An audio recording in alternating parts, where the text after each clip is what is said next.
mid-90s, after enjoying more than a decade of massive success, Iron Maiden made a change to their sound, which resulted in two of their biggest critical and commercial flops consecutively.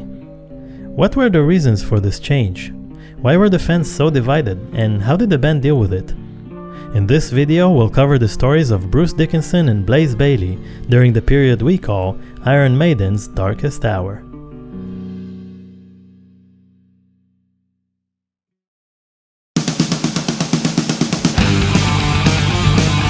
By 1992, Iron Maiden had already made history.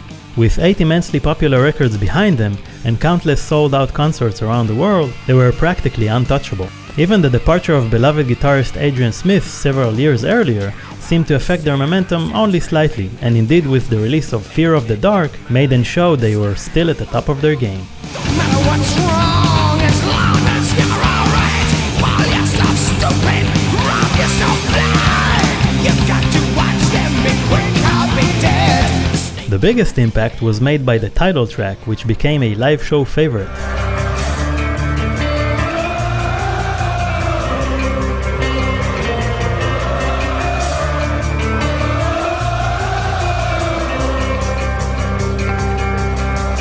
Soon enough, there wasn't a single fan who didn't know the lyrics. Fear of the dark, fear of the dark. I have a constant fear that something's always near. Despite the positive reaction to the album, one member of the band didn't share the excitement of the others. By the way, my name is Bruce Dickinson.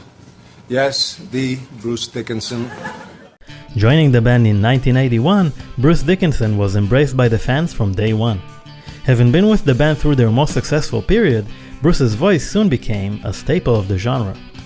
By Fear of the Dark, he was far from just a vocalist, dabbling in writing, radio and TV hosting, and even competitive fencing. And even when it comes to music, he was still aspiring for more. I was bored and desperately looking for other things to do. I thought, if you want to, you can stay with Maiden, but things are sure not gonna change. I knew I could be facing the prospect of commercial oblivion, but I wanted to find out. His decision did not come as a surprise to the other members of the band. Their creative tensions, as well as Bruce's evolving solo career, were signs of his eventual departure. But that didn't soften the blow. We were all really down and we were talking about packing it in. But after a few beers, I suddenly just got fed up talking about it and went, look, why the fuck should we give up just cause he is? By the time Bruce made his decision, the band was already booked for an entire tour to promote the new album. After discussing their options, they decided to make it his farewell tour, while keeping the departure secret for the time being. What they didn't know was how bumpy the road was going to be. Quick pause. As a channel that covers music on YouTube, most of our videos are likely to get demonetized, which means we're not making any money. Which is why we opened a Patreon page where you can support us for just a few bucks every month and help us sustain the channel. As a thank you, we'll be posting some exclusive content just for our patrons. If you can't afford to support us, please consider helping by spreading the word. Thank you so much, and now back to the video. Bruce's final tour began in the spring of 1993. For a while, everything seemed to be going smoothly, as if nothing had changed.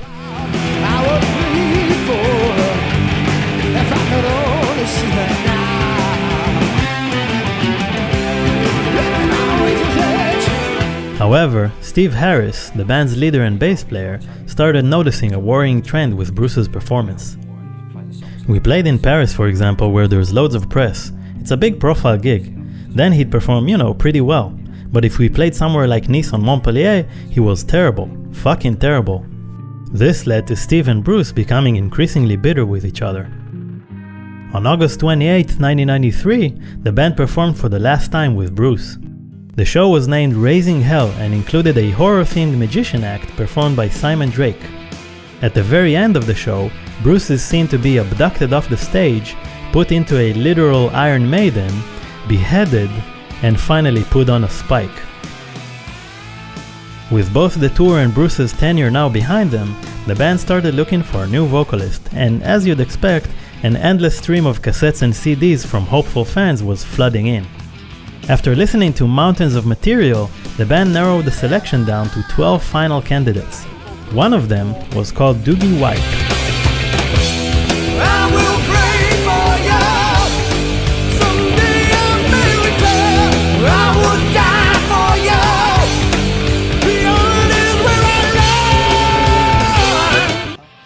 Among the other candidates was one Blaze Bayley. I like it hot, turn up the heat.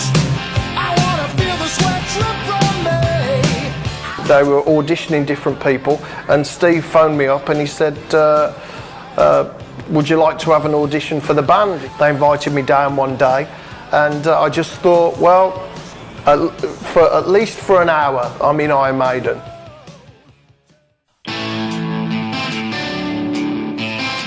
Prior to his audition with Maiden, Bailey Alexander Cook, better known as Blaze, was musician by day, bellboy by night. Having grown up in a broken home and with a cold and distant father figure, Blaze found solace in heavy music from a young age. His first band, Wolfsbane, was not the luckiest endeavor. At one point they were, according to Blaze, the biggest unsigned band in the UK and were struggling to find their break. Their lucky moment came, however, when Iron Maiden invited them to be their support on their 1990 tour. Of course, we were absolutely overjoyed, and it was 31 sold-out shows in the UK. Well, nobody does that. Nobody can do that. For Blaze, this was an opportunity to compete. On that tour, my mission in life was to absolutely destroy Bruce every night. If he climbs on the side of the speakers, then I will try to get on top of the speakers. If he puts his foot on the monitor, I will try to get down in the crowd. If he moves about the stage, I'll run about the stage. Despite all of this, Blaze, who was called in very early on by Steve Harris, declined to audition for Maiden initially. Wolfsbane was heading into their own UK tour, and Blaze was not going to let his bandmates down, even for a job with Iron Maiden. It was only after that tour concluded that Blaze reached out to Steve again, and luckily for him, the spot was still available. In January 1994, Blaze headed into the studio with his new band. At first, he was taken aback by their creative process.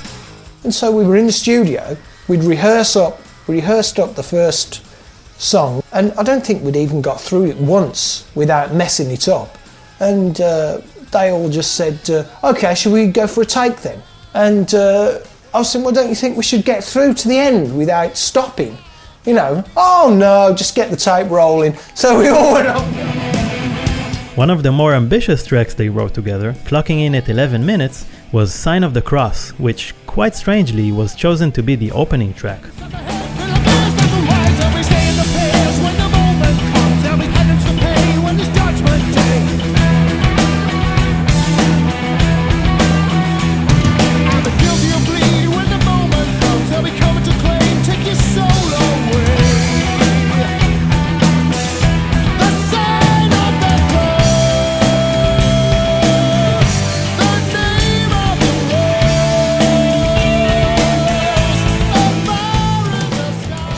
Steve Harris is an unusual person in the way that he writes, and he brought in Sign of the Cross and no one could understand it, and it took us all day just to grasp what the different parts of the song were. Nobody could play it.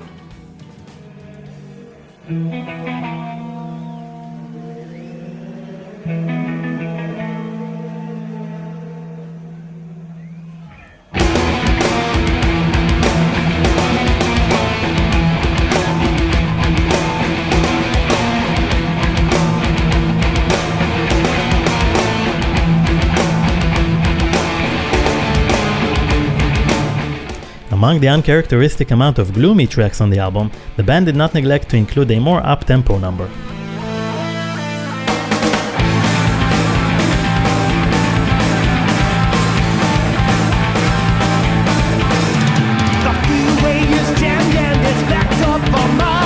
By September of 1995, the new Iron Maiden lineup was getting ready to release the album and embark on a year-long tour to support it.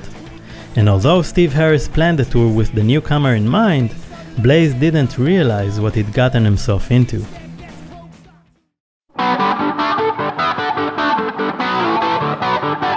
The plan was simple. The tour will start in small, remote places, away from the eyes of the press and where the band had never visited before. That way, Blaze could get his feet wet before heading into the big stage. And what a place they chose as their first destination.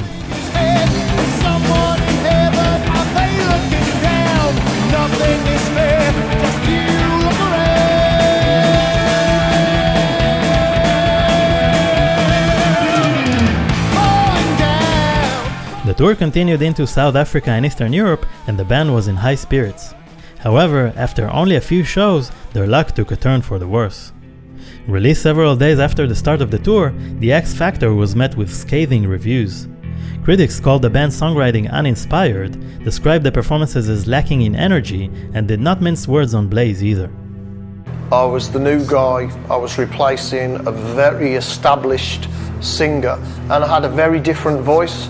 And the first album that we came out with, The X Factor, it's definitely an Iron Maiden album, but it does sound quite a lot different. The vocal is quite different. It's a darker sounding voice that I have, and the music as well. I think it was a dark time for the band.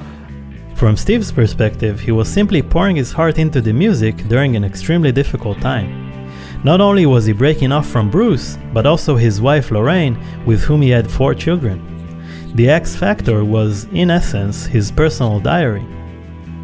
The tour itself had its fair share of hiccups as well.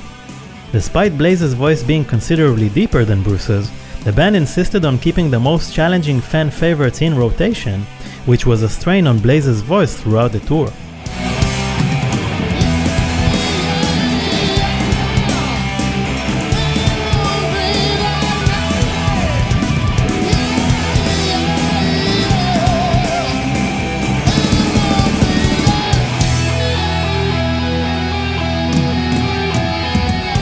And Bruce's songs weren't the only challenge. On several occasions, Blaze had to take a break and let his voice recover, which was near impossible with the band's brutal concert schedule.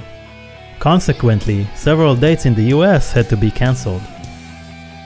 Immediately upon completing the tour, the band returned to the studio to record one new song, Virus, which fired back at the critics who wrote them off. When every good thing fades to waste, by all the jealousy and hate, by all the acid wet and rain your lies. And every time you think you're safe, and when you go to turn away, you will go shopping all that paper eyes. All in your mind, all in your head, try to relate it. The band started working on their next album late 1997, and by March 98, Virtual 11 saw the light of day.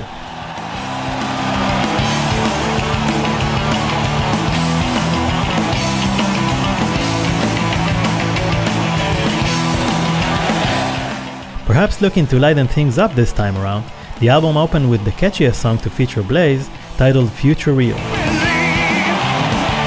What is real? Future real. What is real? Whenever The other single off the album was a nearly 10-minute organ-backed bluesy rock track, which was not the most typical Maiden song.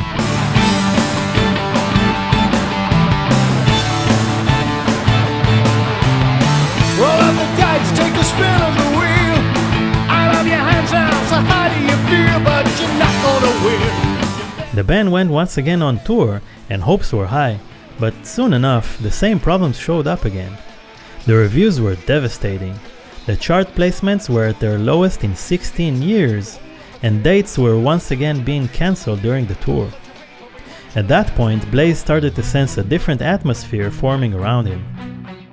There were some funny vibes at the end of the tour. When we got to Brazil, we did what I thought was a great show in Rio, but for some reason we didn't do an encore. I was standing by the side of the stage while the rest of the lads went into the dressing room. It all felt a bit contentious.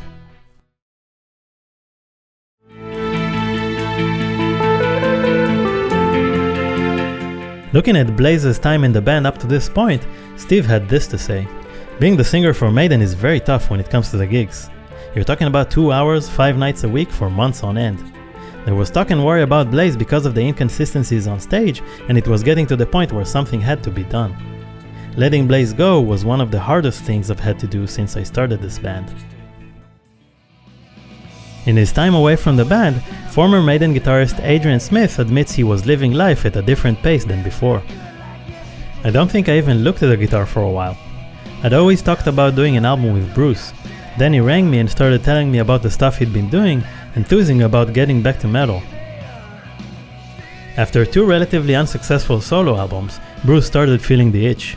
His 1997 release titled Accident of Birth, featuring Adrian on guitars, was a return to metal for both of them. It's your journey over. Has it just begun?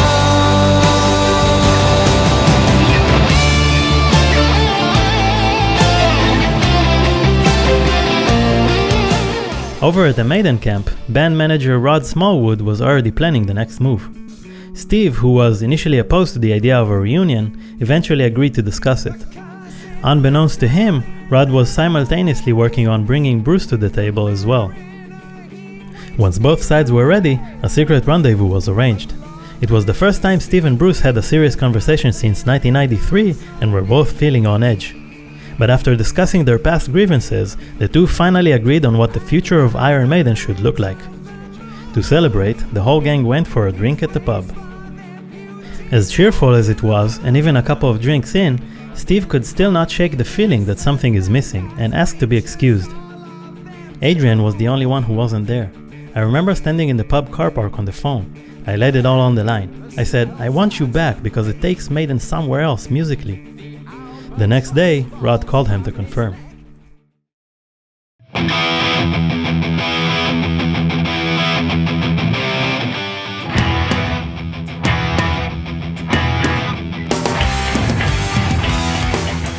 At first, Adrian was puzzled. How would a 3-guitar setup even work, he thought. But once Maiden re-entered the studio, everything seemed to happen on its own. The first song he wrote, titled The Wicker Man, ended up as the opener on the album. You watch the world exploding every single night, dancing in the sun, a newborn in the light. Say goodbye to gravity and say goodbye to death. Heaven to eternity, I'll live for every breath. Your time will come. The second single from the album, titled Out of the Silent Planet, was an anthemic return to Maiden's galloping glory.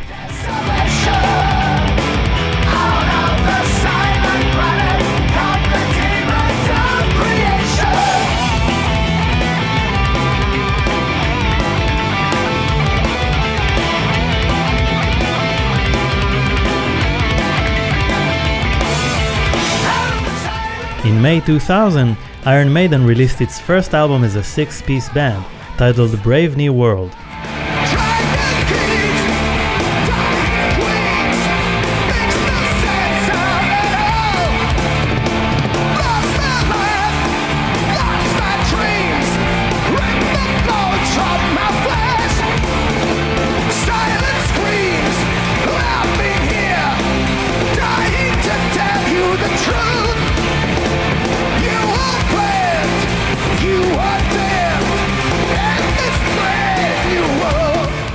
And although not every critic in the world was convinced, the reaction was overwhelmingly positive, and for many of the fans, this was a proper homecoming.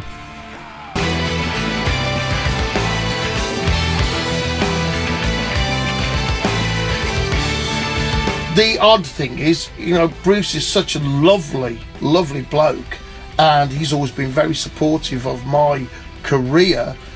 We met before Maiden, I knew him before I was involved in Maiden, and after, he's been very kind to me. But as an underground artist, which I am, I've been in the biggest band in the world, in heavy metal, in one of the greatest legends of metal. I've been at the very top, playing to thousands of people every night. I loved it, I enjoyed it.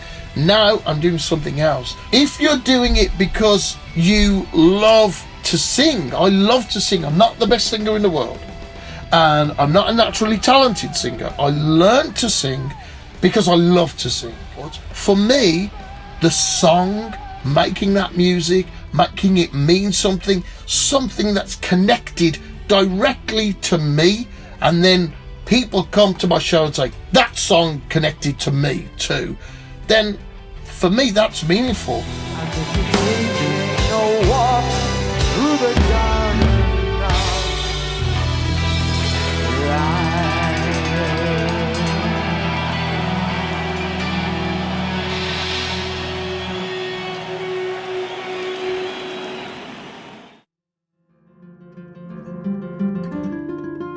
When you think that we've used all our chances and a chance to make everything right, keep on making the same old mistake. Makes untipping the balance so easy. When we're living our lives on the edge, say our prayer on the book of the dead.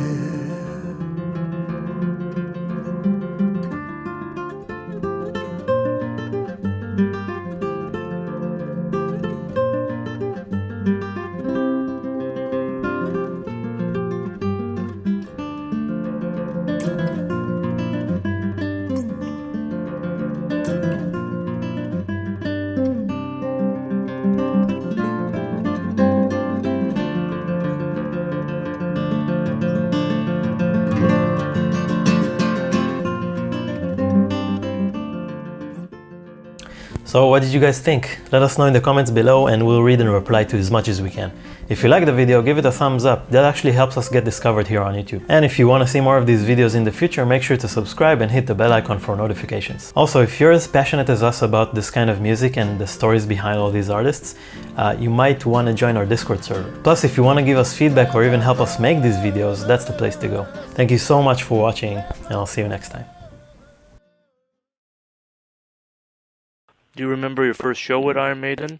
Yeah, it was in Israel, and it was a club, and there was a hole in the dressing room floor and it wasn't even fenced off or anything, where they just hadn't finished the dressing room, and it was upstairs, and you could just walk and fall through that hole if you wanted to.